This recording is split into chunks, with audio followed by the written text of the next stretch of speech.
Жас қайын атты Нұркеннің авторлық көркем әдеби әңгімесіне қош келдіңіздер.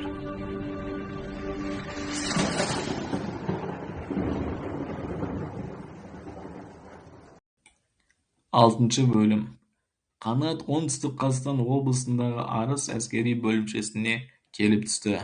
Сонымен әскердегі өмірі өтіп жатты.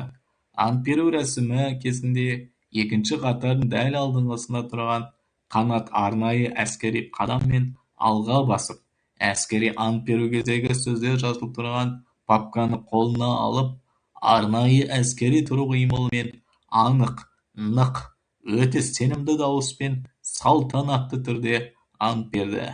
Өзінің осы қалпына жас жігітті мерейі өсіп, жүрегі атқақтай соғатын. Шіркін, осы кейпін әкесі көргенде ғой. Ол ай сайын үйіне, сүйіктісіне хат жазған сайын өзінің әскердегі өмірін мақтанышпен баяндайтын. Әне-міне дегенше бір жылда өте шықты.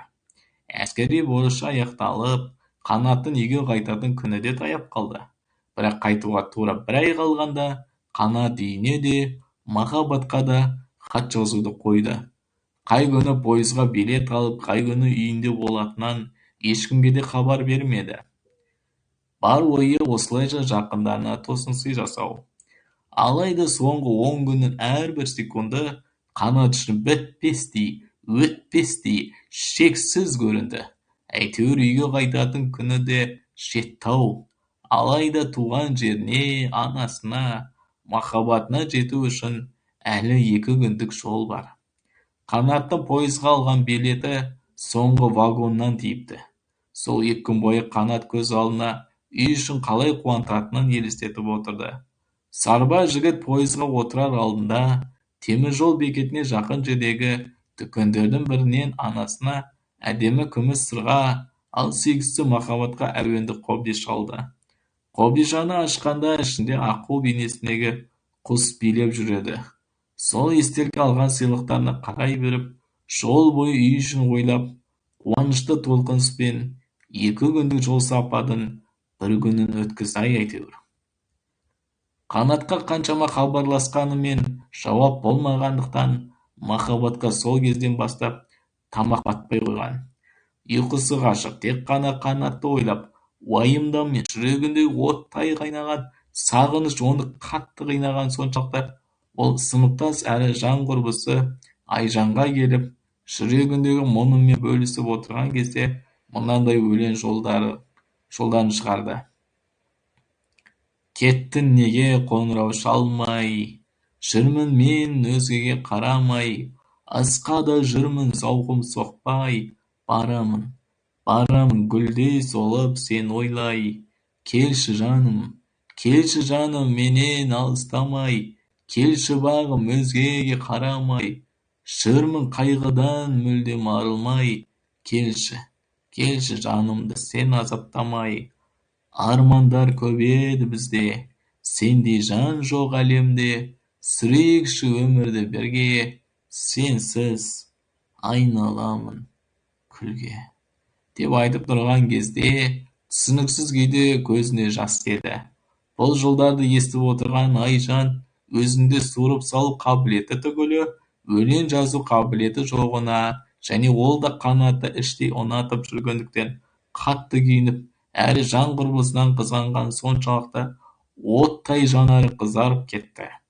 Бірақ өзін қаншалықты ұстауға тырысса да, мынандай сөздерімен дауысынан Қанатты махаббаттан қызғанатыны айдай анық көрініп тұрды. Құдай-ау, не болды сонша сарылып, жоқтағандай зарлап.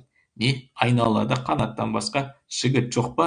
Келеді, қайда барады дейсің? Бағым байланып қалатындай сарыламай отыршы әрі. Жассың ғой, әлі кездеседі. Деп ұрысқаннан ол да қызғанатынын сезіп, құрбысынан көңілі қалып, үйден шығып кетеді. Кешке таман күннің соңғы шуақтары күңгірттеніп батып бара жатқанда, пойыз халық аз мекендеген жақын станцияға келіп тоқтады. Қанаттың көңіл күйі теңіздей толқып, жүрегі асау аттай тынымсыз тулап, өзін күткен жандарға деген оттай ыстық сағынышы батып бара жатқан күннің соңғы шуақтарымен шағылысып, тыпыршып отыра алмай, таза ауа жұту үшін далаға шығып, пойыздан бір ел ары барып тұрып, табиғаттың ғажап кешіне қарап, санасына орала берген сағыныш жырларын шығарып тұрған кезде, сол маңдағы ұрынарға қара таппай, есіркеген 4 жігіт Қанаттың қасына келіп, алқымына пышақ тіреп, ақша сұрады. Қанат оларға: «Бауырлар, өтінем тиіспеңдер. Қанша ұрсаңдар да шыдаймын, бірақ менде ақша жоқ. Өзім әскерден қайтып барамын. Үйімді сағынып бара жатырмын.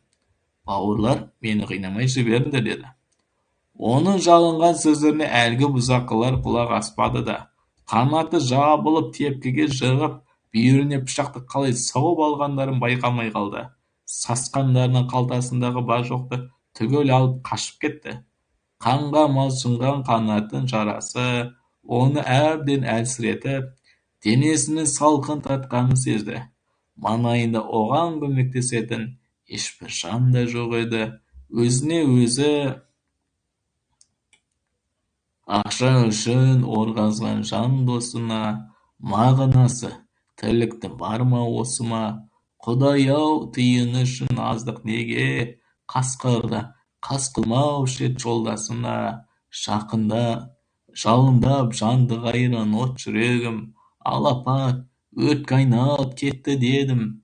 Неге бауырым ойламаймыз бақытқа адал еңбек жеткізерін? Үміт еткем әр таңнан мына менде, бақыт дедім махаббатқа бөленгенде. Армандаумен анамды сүйгенімді, сыймай кетіп барамын бұл әлемге, деп күбірлеген күйі сарбаз жігіт көзін жұмып, оянбас шексіз қалың ұйқыға кетті. Жақын адамдар, соның ішінде ғашық адамдар, бір-бірінің басындағы жайды сезеді дейді. Дәл осы күні махаббат алаңдап, уайымнан үйге сыймай далаға шығып кетті. Мең-зең күйде өзеннің жағасындағы ақ қайыңның қасына келіп тұрғанда, аяқ астынан жаңбыр сіркіреп жауып кетті. Осынау күйдің өз жанымен үндескені сондай, махаббаттың да жас қайыңның жанында тұрып, жерге күрс отыра кетіп, жүрегі бірдеңені сезгендей өкіріп жылаған-ай. Дәл сол кезде екі жақта да найзағай жарқылдап, аспанда жаңбыр сіркіреп, бейуақта сөнген жас ғұмыр үшін аза тұтып, бірге өкси жылап тұрғандай болды. Құрметті көрермен, қадірлі қазағым, осы әңгіме және де оқу барысы сіздерге ұнап жатса, ендеше мен сөйлеп отырған видеоның төбесіне 1000 теңгеден болса да аударып, менің өнеріме, қабілетіме қолдау көрсетулеріңізді өтініп сұраймын.